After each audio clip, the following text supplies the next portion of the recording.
رضی اللہ تعالیٰ عنہ کو حضرت عمر رضی اللہ تعالیٰ عنہ نے اپنے دور خلافت میں ایک کسی تقاضے پر بھیجا. جو واپسی کا دن تھا، واپس آنے کا، بیوی صاحبہ کھڑی ہوئی تھی انتظار میں کہ بھی آئیں گے باہر سے، کیونکہ ملک سے باہر گئے ہوئے ہیں، شام گئے ہوئے ہیں. شام سے وہاں کے کپڑے، وہاں کے جوتے، وہاں کی چیزیں ہماری جماعت والی بیچارے کر لیتے ہیں. ہاں، ہم دیکھتے رہتے اپنے آپ بنگلے والی مسجد میں. ابھی آنے چند دن پہلے میں اوپر چھت پہ ٹہل رہا تھا، فجر کا بیان ہو رہا تھا، دیکھے کہ بھائی کیا کر رہا مجمع ہمارا. تو ایک آدمی بیچارہ اٹیچی کھولے بیٹھا تھا، اس میں سے کبھی یہ کپڑا نکالے یہ رکھے، کبھی یہ گھڑی نکالے یہ رکھے. کبھی میں نے کہا بھائی یہ تو کیا کر رہا؟ کہنے لگا جی کچھ نہیں، گھر جا رہا تھا، کچھ سامان لے لیا ابھی بچوں کے لیے. بچے کہیں گے اتنے دن میں جماعت میں سے آیا ہے، کچھ لے کر نہیں آیا ہمارے واسطے. کہ بچوں کے لیے سامان دیکھ رہا، بچوں کے لیے کچھ سامان لیا ہے، بیوی کے لیے کپڑا لیا ہے. اس نے صاف صاف بتا دیا. بھیا، بڑے بھیا کے لیے گھڑی لی ہے، چھوٹے بھیا کے لیے. روتے پھرتے ہیں کہ جی 500 روپے تو میں نے جماعت میں لگانے تھے، 2000 روپے لے کر آیا تھا، 1500 روپے چوری ہو گئے. کیوں ہو گئے؟ کیونکہ 1500 روپے چوری اس لیے ہو گئے کہ اس کام کے لیے جو ہے لایا ہی نہیں تھا جس کام کے لیے نکلا ہے تو. جس کام کے لیے جو ہے لایا تھا اس کام میں چلے گئے.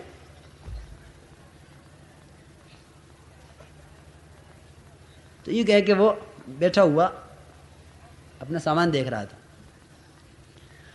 میں نے اس سے کہا، میں نے کہا اس وقت تجھے اس مسجد کے عمل سے اس سامان نے مشغول کیا ہوا ہے. کہ اچھا جی میں بند کر دیتا ہوں. میں نے کہا دیکھ تو بند تو کر دے گا، لیکن تو بیان میں بیٹھا بیٹھا یوں سوچتا رہے گا کہ یہاں مرکز سے روزانہ ٹیچی اٹھتی ہے کسی نہ کسی کی، روزانہ چوری ہوتی ہے، میرے سامان کا پتہ نہیں کیا ہو رہا ہوگا. اس کو لے کے مسجد میں بیان میں بیٹھوں تو دائیں بائیں والے تو پھر دیکھ کے اور چور پیدا ہوں گے کہ بھئی یہ جو بغل میں دبا کے بیٹھ رہا ہے اٹیچی کو، کوئی بات ضرور ہے، سامان ضرور ہے اس کے پاس. تو اس سے تو اور چور پیدا ہوں گے. اب میں کیا کروں؟ میں نے اس سے کہا، میں نے کہا تم یہ سامان یہاں چھوڑ کے جاؤ گے تو وہاں بیٹھے بیٹھے سوچو گے کہ میرے سامان کا کیا ہو رہا ہوگا. تو بہرحال عام طور سے جماعتیں ہماری چلتے چلتے کہیں نہ کہیں سے امیر صاحب سے آنکھ بچا کے کام کر لیتی ہیں کہ چلو یہ کر لو. امیر صاحب سے پوچھ لیا، امیر صاحب پیشاب کر آؤں؟ کر آؤ. اب خدا جانے پیشاب بازار میں ہوگا یا کہاں ہوگا. ہنسنے کی بات نہیں میرے دوستوں، پابند ہونے کی بات ہے، پابند ہونے کی. پتہ نہیں کہاں کرے گا پیشاب. تو عرض یہ کر رہا تھا کہ معاذ بن جبل رضی اللہ تعالیٰ عنہ کو بھیجا کے تقاضے پر. جب واپسی کا دن ہوا تو بیوی دروازے پر کھڑی ہوئی تھی انتظار میں کہ اب واپس آئیں گے. جب واپس آئے تو بیوی نے کہا کہ خالی ہاتھ چلے آ رہے ہو، وہ تحفے، وہ تحائف، وہ ہدایہ، وہ گفٹ جو باہر سے آنے والے کہاں ہیں؟ وہ جیسے خالی ہاتھ گئے تھے ایسے خالی ہاتھ چلے آئے. ہمارے لیے بھی تو کچھ لے کر آتے. حضرت معاذ بن جبل رضی اللہ تعالیٰ نے فرمایا کہ میں ضرور تیرے لیے لے کر آتا کچھ، لیکن امیر المؤمنین عمر بن الخطاب رضی اللہ تعالیٰ عنہ نے مجھ پر ایک نگراں مسلط کر دیا تھا. مجھ پر کیا کر دیا تھا بھائی؟ نگرانی کرنے والا مجھ پر مسلط کر دیا تھا. میں اس کی نگرانی کی وجہ سے تو تیرے لیے کچھ مجھے موقع نہیں ملا لینے کا. کوئی موقع 1 منٹ کا ایسا نہیں ملا جس میں آنکھ چھپا کے اسے اور تیرے لیے چیز لے لیتا. کہا کہ اچھا نگراں لگایا تمہارے اوپر، کیا امیر المؤمنین نے تمہیں خائن سمجھا ہے؟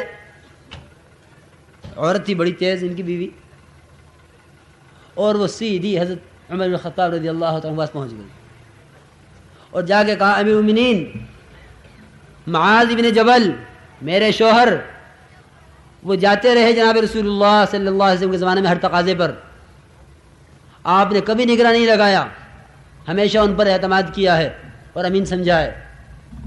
اور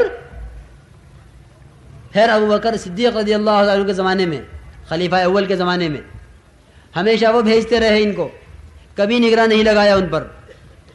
بھائی بات سن رہے دھیان سے؟ نہیں۔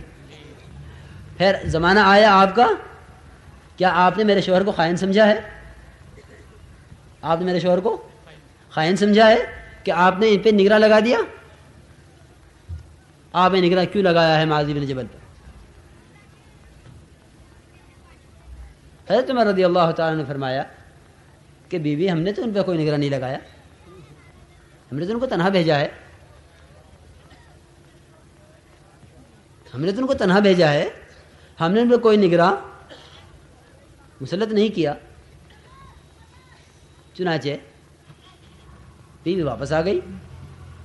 جب معاذ بن جبل رضی اللہ تعالیٰ عنہ پہنچے حضرت امیر المومنین کی خدمت میں تو یہ فرمایا حضرت عمر رضی اللہ تعالیٰ نے ملتے ہی کہ معاذ یہ کیا قصہ ہے؟ تمہاری بیوی میرے پاس بھی آئی اور تمہاری بیوی نے سارے علاقے میں ہنگامہ کیا ہوا ہے، اس لیے کہ پہلے تو یہ عورتوں کی عادت ہوتی ہے کہ جب ان عورتوں کے شوہر کچھ غلط کر بیٹھتے ہیں تو پہلے تو یہ عورتیں آپس میں ملتی ہیں ایک دوسرے سے کہ دیکھو ہمارے ساتھ یہ کر دیا، ہمارے ساتھ یہ کر دیا۔ پہلے تو عورتیں عورتوں سے ملتی ہیں، وہ اس کے گھر، اس کے گھر، اس کے گھر، یعنی یہ روایت کے الفاظ ہیں کہ پہلے وہ سب گھروں میں پھری، سب سے اس نے کہا، اور پھر پہنچ گئے حضرت عمر رضی اللہ تعالیٰ کے پاس اور جا کے یہ کہا جو کچھ کہا، وہ بہت غصہ ہوئی۔ حضرت عمر رضی اللہ تعالیٰ نے پوچھا حضرت معاذ ابن جبل رضی اللہ تعالیٰ عنہ سے کہ معاذ کون نگراں تم پر ہم نے لگایا ہے؟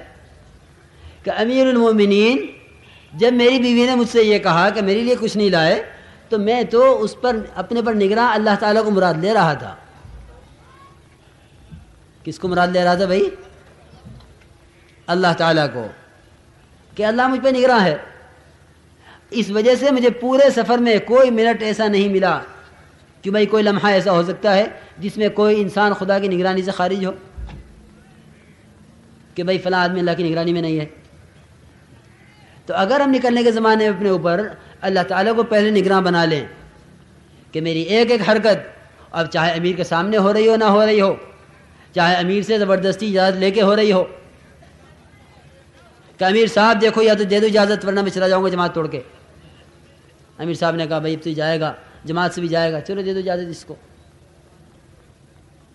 ہم نکلے ہیں خدا کی دین کے لیے، ہم نکلے ہیں خدا کی راہ میں، ہم نکلے ہیں جناب رسول اللہ صلی اللہ علیہ وسلم اور آپ کے صحابہ کی سنت کو زندہ کرنے کے لیے۔ آپ کے طریقے پر ہمارا گشت جناب صلی اللہ علیہ وسلم کے گشت کی طرح ہے، ہماری تعلیم آپ کی تعلیم کی طرح ہے، ہماری خدمت آپ کی خدمت کی طرح ہے، ہمارا ایک ایک عمل وہ جناب رسول اللہ صلی اللہ علیہ وسلم کے طریقے پر ہوگا۔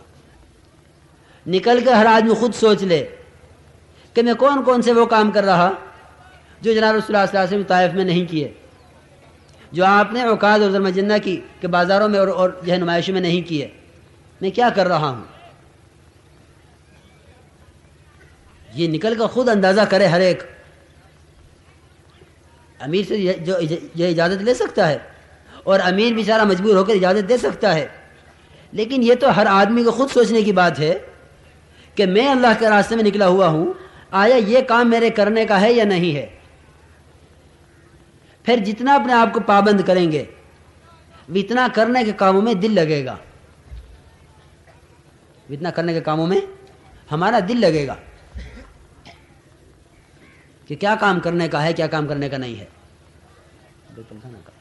کیا کام کرنے کا ہے، کیا کام کرنے کا نہیں ہے، ہمارا دل لگے گا اس میں۔ ہمیں جو ہماری سمجھ میں آئے گا کہ دیکھو یہ کام کرنے کا نہیں ہے، وہ واقعی واضح طور پہ نظر آتا ہے کہ جماعت کا کوئی آدمی جماعت میں کوئی کام جماعت کے علاوہ کر لیتا ہے تو غیر بھی محسوس کر لیتے ہیں کہ یہ آدمی جماعت میں ہوتے ہوئے یہ کام کر رہا ہے۔ ارے تم نے جماعت میں ایسا کر لیا، کیونکہ صاف پتہ چل رہا ہے کہ یہ آدمی اس وقت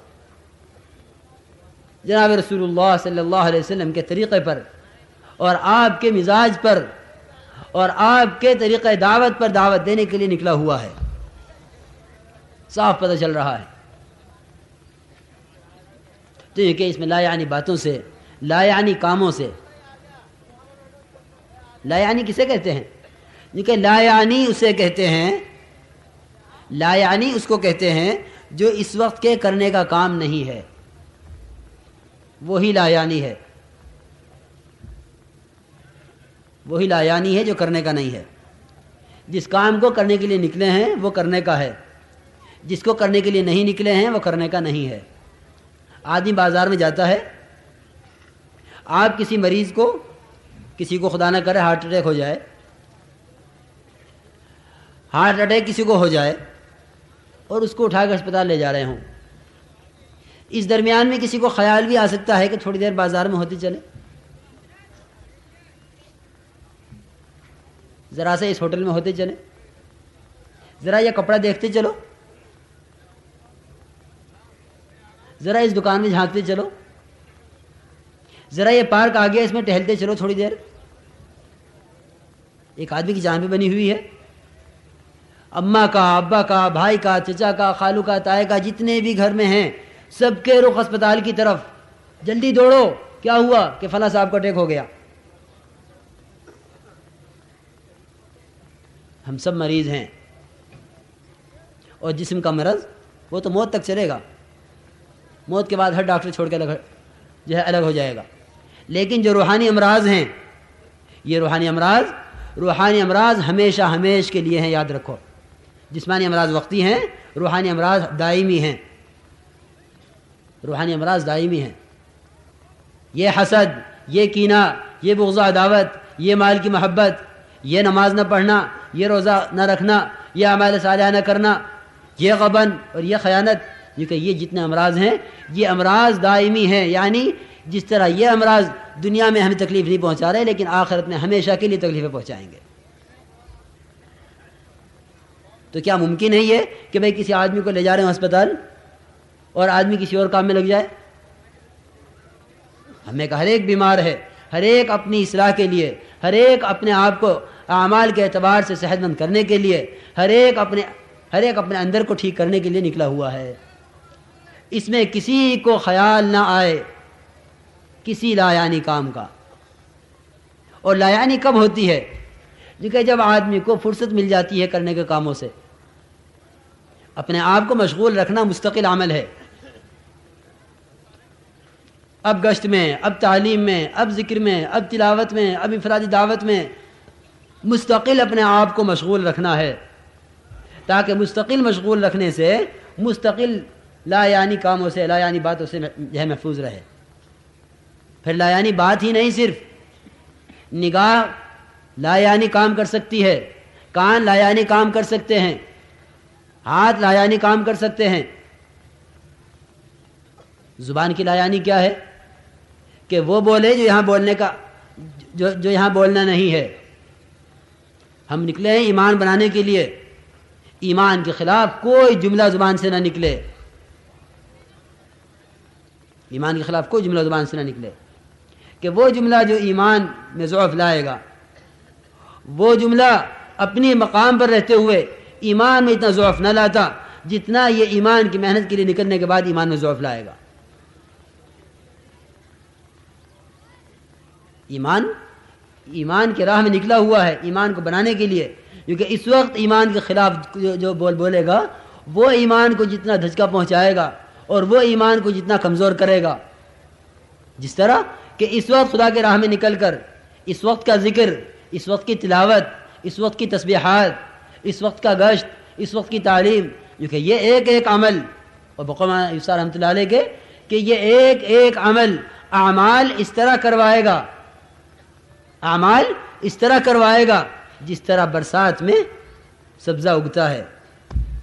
یہ کیا ہو رہا ہے کہ بارش ہے، موسم ہے، اس طرح یہ اعمال کا موسم ہوگا، کیونکہ اس وقت نکلنے کے زمانے میں تاجر کے ساتھ تجارت نہیں، کاشتکار کے ساتھ اس کی زراعت نہیں، اس کی کاشتکاری نہیں، ملازمت چھوڑ کر ہر آدمی چیزوں کے نقشے سے اعمال کی فضا میں آیا ہوا ہے، ہر آدمی چیزوں کے نقشے سے نکل کر اعمال کی فضا میں آیا ہوا ہے۔ اس لیے ہر ایک آدمی اپنے آپ کو پابند بنا کر چلائے گا۔ تو نکلنے کے زمانے میں یہ چند کام اہمیت سے کرنے کے ہیں، گشت ہو رہے ہوں، تعلیم ہو رہی ہو، تسبیح اور تلاوت ہو رہی ہو، انفرادی اجتماعی ملاقاتیں دعوت دی جا رہی ہو،